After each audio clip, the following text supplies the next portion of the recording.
देखो अपने अगला पार्ट 3 पढ़ेंगे कि जिसमें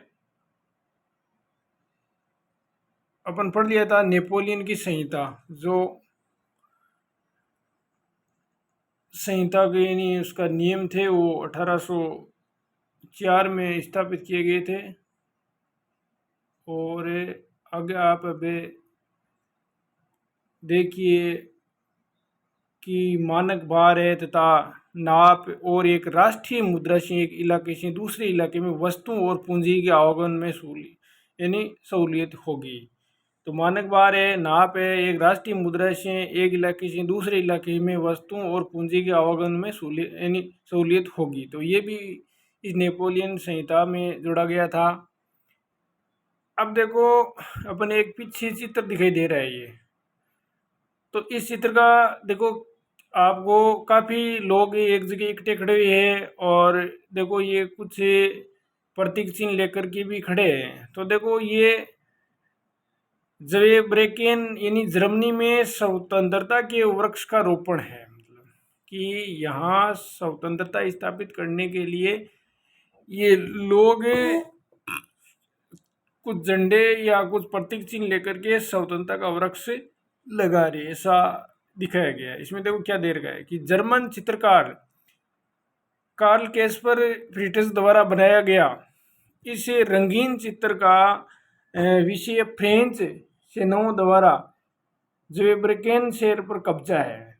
तो फ्रेंच सेनाओं द्वारा जो फ्रांसीसी सेना थी उन्होंने ज़वेब्रेकेन शहर पर कब्जा अपनी नीली, सफ़ेद और लाल पोशाक से पहचाने जाने वाले फ्रांसीसी सैनिकों को दमनकारी के रूप में प्रस्तुत किया है। तो नीली है, सफ़ेद है, लाल पोशाक ये पहन रखी है।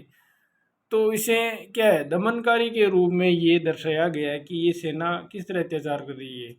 जो एक किसान की गाड़ी बाएं छीनते हुए कुछ युवा महिलाओं को तंग कर रहे हैं और बीच का अगर भाग है एक किसान को घुटने के टेकने पर मजबूर कर रहे हैं। और स्वतंत्रता के वृक्ष पर लगाई जा रही पट्टी पर जर्मन में लिखा है, इसका अनुवाद है कि हमसे आज़ादी और समानता ले लो, कि हमारी जो आज़ादी है वो समानता ले लो। ये मानवता का आदर्श रूप है। और ये फ्रांसीसी के इस दावे पर व्यंग्य है कि जिन इलाकों में जाते थे वहाँ राजतंत्र का विरोध कर मुक्तिदाता बन जाते थे। तो जहाँ पर फ्रांसीसी सेना जाती तो उनको क्या है, राजतंत्र का विरोध करते थे और इसे मुक्ति दिलाने की कोशिश करते थे।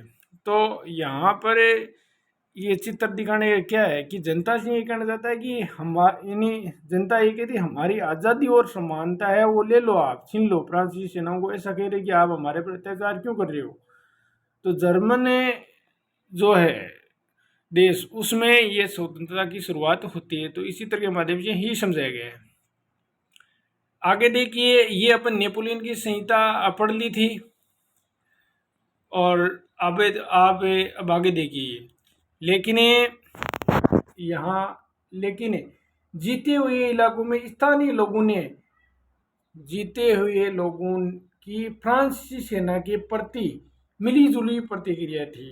यानी शुरुआत में अनेक यानी स्थानों जैसे हॉलैंड है और स्विट्जरलैंड है और साथ कई शहरों जैसे ब्रसेल्स है, मेंज है, मिलान है, वर्षा है में फ्रांसीसी सेनाओं का स्वतंत्रता का तोहफा देने वालों की तरह स्वागत किया गया था।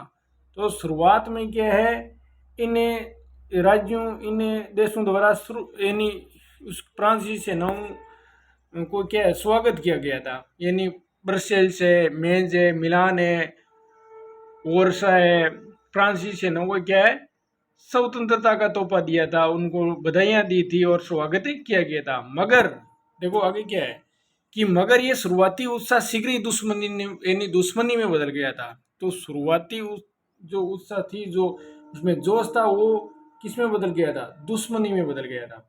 जब साफ होने लगा कि नई प्रशासनिक व्यवस्था, अब देखो नई प्रशासनिक व्यवस्था राजनीतिक स्वतंत्रता के अनुरूप नहीं थी। जो नई प्रशासन ने नए नियम बनाए गए थे वो राजनीतिक स्वतंत्रता के अनुरूप नहीं थे, उसके अनुसार नहीं थे। तो लोगों को काफ़ी क्या है कि परेशानी उठानी पड़ी थी।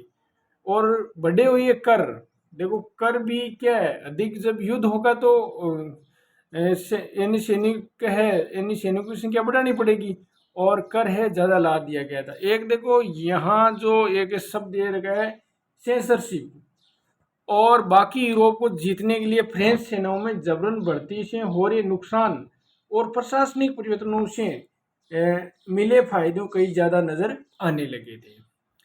यानी ये कहना क्या चाहता है यहाँ पर, देखिए कि बड़े कर तो अनाप शनाप बढ़ा दिए गए थे, और सेंसरशिप का मतलब क्या है, पाबंदियां, जैसे अखबार नहीं छापना है, जनता की जो भावना है भाषण नहीं देना, यानी भाषण उनको वरीयता नहीं देना, कहीं सभा नहीं होने देना, यानी सेंसरशिप का मतलब है सरकार द्वारा पाबंदियां हैं वो अधिक लगा दी गई थी, चाहे साधारण लोग हो उन पर भी।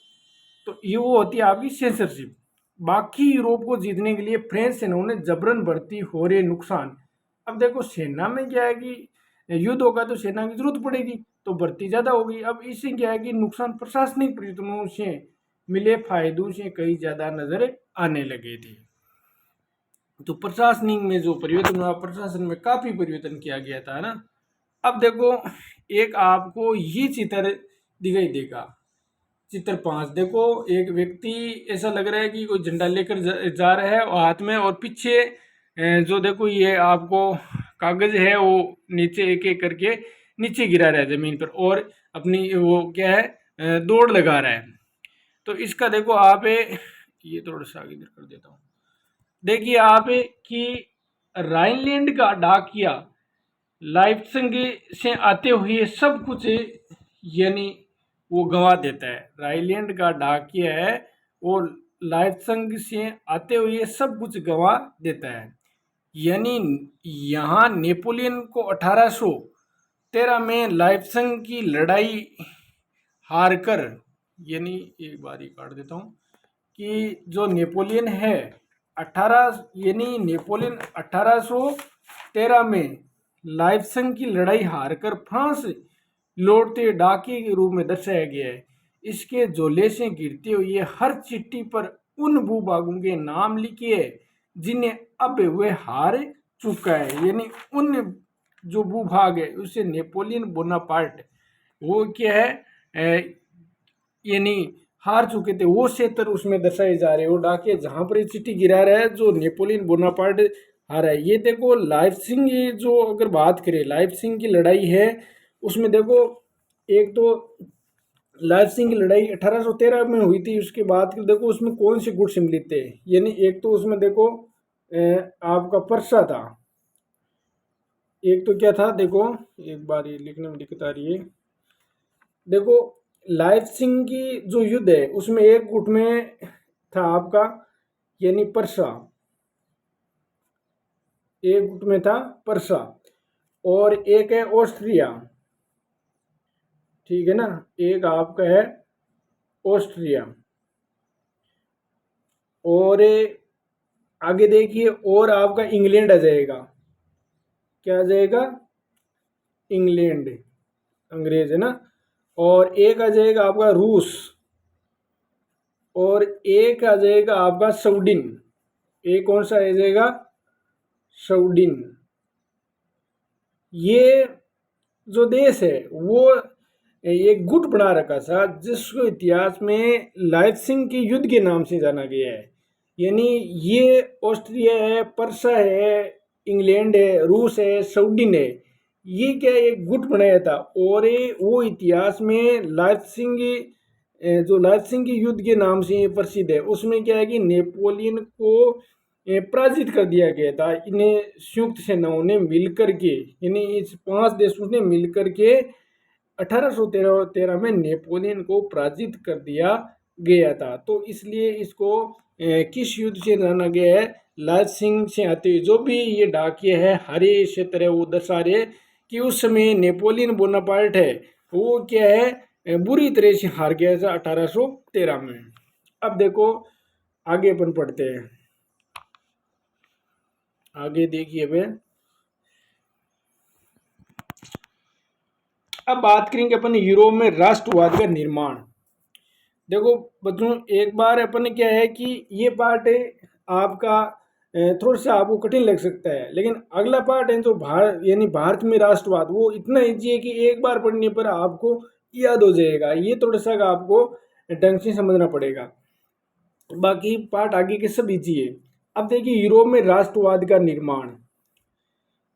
तो अगर आप मध्य 18वीं सदी के, मध्य 18वीं सदी का मतलब क्या है, यानी 1750 के आसपास, मध्य 18वीं सदी का मतलब क्या है, ये क्या रहा है कि 1750 के आसपास है ना, मध्य मिनट बस निकाल लिया था कि मध्य यूरोप का मतलब क्या है, यानी मध्य 18वीं सदी के यूरोप में, यानी 1800 यानी एक मिनट, यानी मध्य 18वीं सदी के यूरोप के नक्शे को देखे तो यानी 1750 के आसपास की बात हो रही है, ठीक है ना। तो नक्शे को देखे तो उसमें वैसे राष्ट्र राज्य नहीं मिलेंगे, जो राष्ट्र राज्य है वो आपको नहीं मिलेंगे जैसे कि आज है, यानी आज के जो देश है वो आपको इस तरह के नहीं मिलेंगे। जिन्हें आज हमें क्या कहते हैं, देखो जर्मनी है, इटली है, स्विट्जरलैंड है के रूप में जानते हैं। जो जर्मनी इटली आज अपन अलग उन देशों को मानते हैं, उस तरह उस यानी आज की तरह नहीं थे वो। अब देखो वे तब राजशाहियों का मतलब क्या होता है, राजाओं का शासन, और डच डचियों मतलब जो डच के डच लोग थे वो, और कैंटेनू में बंटे हुए थे। तो कई भागों में बंटे थे, राजशाही में बंटे हुए थे, डचियों की बस्तियां थी इस तरह अपने बंटे हुए थे, कैंटेनू में बंटे हुए थे, जिनके शासकों के स्वायत्त क्षेत्र थे, यानी अलग अलग शासक अपना अधिकार स्थापित कर रखा था और छोटे छोटे अलग अलग अपना वो राज्य बना रखा था। अब देखो आगे थोड़ा सा उसको ऊपर कर लेता हूं मैं, अब समझ में सही आएगा। तो देखो राजशाहियों, डचियों और कैंटनों में बंटे हुए थे, जिनके शासकों के स्वायत्ता क्षेत्र थे। तो जिन शासकों में स्वायत्ता क्षेत्र थे, देखो पूर्वी मध्य यूरोप निरंकुश राजतंत्र के अधीन थे। एक तो देखो पूर्वी और मध्य यूरोप है निरंकुश राजतंत्रों के अधीन थे। तो निरंकुश राजा एक निरंकुश होता है, तो यहाँ पर राजा का शासन था। वो निरंकुश का अर्थ अपन पीछे अच्छी तरह पढ़ लिया है, उसको आप इन नोट्स में लिख लीजिए। और इनका यानी इन इलाकों की तरह तरह के लोग रहते थे, इन इलाकों में तरह तरह के क्या रहते थे, लोग रहते थे, और वे अपने आप को एक समूह की पहचान, किसी समान संस्कृति का भागीदार नहीं मानते थे। अब देखो संस्कृति है वो अलग अलग थी, अलग अलग जगहों की, यानी वो एक समान अलग अलग क्षेत्र की अलग अलग थी, एक समान नहीं थी। तो अक्सर अलग अलग भाषाएं बोलते थे। तो भाषा भी अगर अलग अलग क्षेत्र में संस्कृति अलग अलग अलग होगी तो भाषा भी अलग अलग बोली जाएगी। और विभिन्न जातीय समूह के सदस्य थे, और जातियां भी क्या है यहाँ पर अलग अलग थी, विभिन्न समूह में वो रहते थे, और जातियां भी क्या है अलग अलग थी। उदाहरण के तौर पर देखें तो ऑस्ट्रिया है, हंगरी है, प्रशासन करने वाला हैब्सबर्ग साम्राज्य कई अलग अलग क्षेत्रों जन समूह यानी जन समूह को जोड़कर बना था। देखो ऑस्ट्रिया हंगरी प्रशासन करने वाला, यानी ऑस्ट्रिया और हंगरी छोटा राज्य था ये, वहाँ पर बड़ा राज्य कौन है, यानी हैब्सबर्ग साम्राज्य है, वो अलग अलग क्षेत्रों जन समूह को जोड़कर बना था, काफ़ी बड़ा, यानी कई राज्यों से ये बनकर यानी बना था कौन सा, हैब्सबर्ग साम्राज्य। अब देखो इसमें इसमें देखिए एल्प्स के टिरोल, ऑस्ट्रिया, सुडेटेनलैंड जैसे इलाकों के साथ साथ बोमिया भी शामिल था। ये छोटे छोटे जो राज्य या अपन कह सकते हैं देश उस समय, तो ये छोटे छोटे इसमें सम्मिलित थे। टिरोल है, ऑस्ट्रिया है, सुडेटेनलैंड है जैसे इलाके क्या है, साथ साथ बोमिया में भी शामिल थे ये। जहाँ के कुलीन वर्ग में जर्मन भाषा बोलने वाले ज़्यादा थे। देखो कुलीन वर्ग के बारे में अपन विस्तार से पढ़ेंगे। कुलीन वर्ग क्या है, उसके पास अधिक शक्तियाँ थी, और उस समय काफ़ी ताकतवर वर्ग था ये, आगे पढ़ेंगे उसके बारे में विस्तार से। जर्मन भाषा बोलने वाले ज़्यादा थे। अब देखो हैब्सबर्ग साम्राज्य को लोम्बार्डी और वेनेशिया जैसे इतालवी भाषा प्रांत शामिल थे। ये थोड़ा सा इम्पोर्टेंट है यहाँ पर कि जो हैब्सबर्ग साम्राज्य है उसमें देखो लोम्बार्डी और वेनेशिया, ये इम्पोर्टेंट है यहाँ पर कि लोम्बार्डी वेनेशिया जैसे इतालवी भाषा प्रांत भी शामिल थे, यानी यहाँ इतालवी भाषा बोली जाती थी, इतालवी भाषा बोली जाती थी। अब देखो हंगरी में आधे लोग मेंगायर भाषा बोलते थे, हंगरी में मेंगायर भाषा बोलते थे, जबकि बाकी लोग ही विभिन्न बोलियों का इस्तेमाल करते थे। अब देखो आगे दे गया है गालिशिया में कुलीन वर्ग पोलिश भाषा बोलते थे। देखो ये इतना ही ध्यान रखना है कि गालिशिया में क्या बोलते थे, पोलिश भाषा बोलता था। इन प्रभावशाली समूह के अलावा हैब्सबर्ग साम्राज्य की सीमा रेखाओं के भीतर भारी संख्या में खेती करने वाले लोग अधीन व्यवस्था में रहते थे। कि देखो एक बार दोबारा देखिए कि पोलिश भाषा बोलते थे। इन प्रभावशाली समूह के अलावा हैब्सबर्ग साम्राज्य की सीमा रेखाओं के भीतर भारी संख्या में खेती करने वाले लोग अधीन व्यवस्था में रहते थे, मतलब इनके अंडर में रहते थे। खेती करने वाले लोग हैं, इन छोटे छोटे राज्यों की इनके छोटे छोटे राज्यों के अंडर में वो खेती करते थे, और जो वो शासन चलाते राजा हो तो उसके अंडर में ही वो काम करते थे। अब देखो आगे, जैसे एक बार देख ली दोबारा, जैसे उत्तर में बोमियन और स्लोवाक है, कार्नियोला है, यानी स्लोवाक है, कार्नियोला में स्लोवेंस है, और दक्षिण में क्रोएट है, और पूर्व की तरफ में यानी पूर्व में कौन है, यानी ट्रांसलेवेनिया में रहने वाले, ये थोड़ा सा क्या है पेन लाना पड़ेगा, ट्रांसलेवेनिया में रहने वाले राउमन लोग हैं। ऐसे फर्क राजनीतिक एकता को आसानी से बढ़ावा देने वाला नहीं था। इन तरह तरह के समूह का आपस में बांधने वाले तत्व केवल सम्राट के प्रति सबकी निष्ठा थी, कि सम्राट के प्रति सब कुछ है, वो हमारा सम्राट ये सर्वे सर्वा। तो एक शक्ति में या एक केंद्रित करने के लिए एक सम्राट के प्रति निष्ठा रखनी पड़ती थी उनको, तभी वो एक रह सकते थे। तो ये क्या है कि राजनीतिक एकता आसानी से बढ़ावा देने वाला नहीं था। तरह तरह के लोग समूह में बांधने वाले तत्व थे, और ये केवल सम्राट के प्रति उनकी क्या थी, निष्ठा थी। अब देखो राष्ट्रवाद और राष्ट्र राज्य का विचार कैसे उभरा। तो राष्ट्रवाद लोगों में राष्ट्रवाद की भावना और राष्ट्र राज्य के विचार कैसे उभरा उसके बारे में विस्तार से पढ़ेंगे। अब देखो एक बार ऊपर कर लेता हूँ ये कि कुलीन वर्ग और नया मध्यम वर्ग।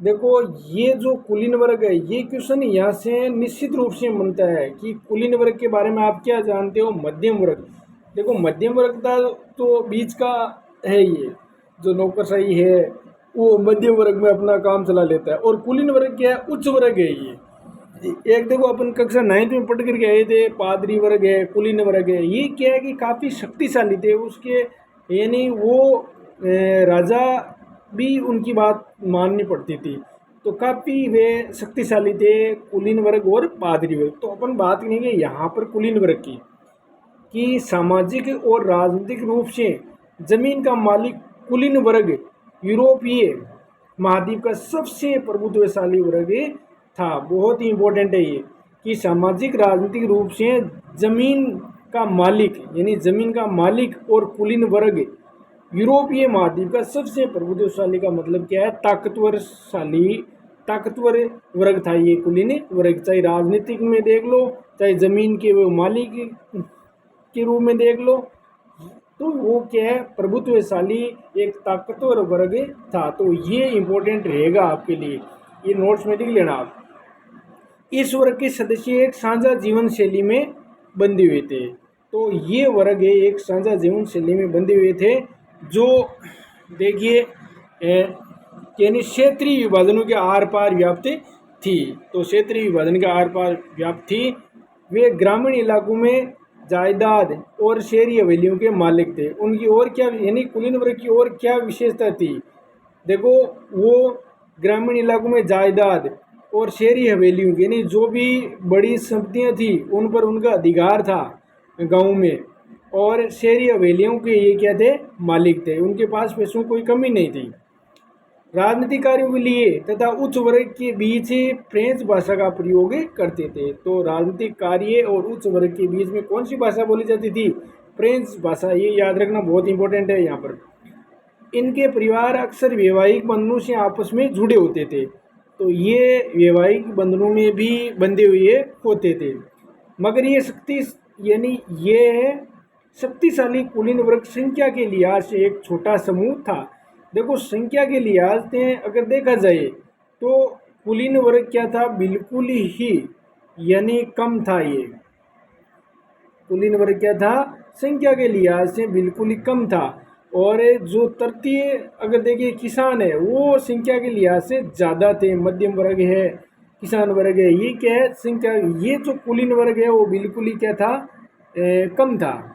तो ये आपको थोड़ा सा आगे ध्यान रखना है कि कुलीन वर्ग संख्या के लिहाज से क्या था? बिल्कुल ही कम था संख्या, जनसंख्या के हिसाब से। अब देखो, जनसंख्या के अधिकांश लोग कृषक थे, यानी जनसंख्या के लोग उस समय देखो ये केवल कृषि ही पर ज़्यादा जोर था। पश्चिम में ज़्यादातर जमीन पर किराएदार और छोटे काश्तकार खेती करते थे। तो पश्चिमी यूरोप में ज़्यादातर जमीन पर किराएदार यानी किराए पर जमीन लेकर के वो कृषि करते थे, और छोटे काश्तकार यानी कुछ छोटे भूखंडों पर वो काम करते थे। जबकि पूर्वी और मध्य यूरोप में भूमि विशाल जागीरों में बंटी थी। तो पूर्वी और मध्य यूरोप की बात करें तो यहाँ भूमि है विशाल जागीरों में बंटी हुई थी। देखो, यहाँ पर जागीर और सामंती राजा के बाद में उसकी क्या है? वो काफ़ी ताकतवर थे। तो ये उस पर भूमि पर वो अधिकारी यानी जो कर वसूलते थे, या तो सामंत वसूलते या जागीर है वो वसूलते थे किसानों से, जिस पर भूदान खेती करते थे। जिस पर कौन करते? जो भूदान यानी देखो ये भूदास खेती करते थे। चाहे जागीर हो चाहे सामंत हो, उसके अंडर में वो क्या है? भूदास खेती करते थे। किसान है वो कुछ उसको भूखंड दे दिया जाता था और वो क्या है कि खेती करते थे। पश्चिमी और मध्य यूरोप के हिस्सों में औद्योगिक उत्पादन और व्यापार में वृद्धि में शहरों का विकास। तो देखो, पश्चिमी और मध्य यूरोप के हिस्सों में औद्योगिक उत्पादन बढ़ा और व्यापार में वृद्धि हुई, तो शहरों का विकास और वाणिज्य वर्गों का उदय हुआ। तो पश्चिमी और मध्य यूरोप के हिस्सों में क्या है? औद्योगिक क्रांति आई, तो उससे व्यापार में वृद्धि हुई, और व्यापार में वृद्धि और शहरों का भी विकास हुआ, और वाणिज्य वर्गों का भी क्या है? उदय हुआ। आगे देखिए, अब